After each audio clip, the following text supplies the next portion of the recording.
Daghang salamat kayo kay Mayor Duterte. Kay noong November 8, 2013, si Mayor Duterte, isa siya na nauna na pumunta sa Tacloban at nagtabak sa atin. Yun ang malasakit. Maraming sinabi, maraming batikos, pero nakita po natin, saksi po ako sa malasakit ni Mayor Duterte.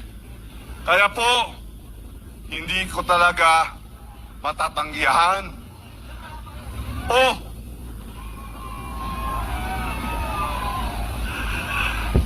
kailangan talaga tumanaw ako ng ulutang na loob sa lahat ng mga Bisaya. Kaya sinama niya lahat, ika Davao, Mindanao, at dinagsan kami ng mga relief goods, medisina, at lahat ng politi. Kaya palakpan mo natin si Mayor Duterte.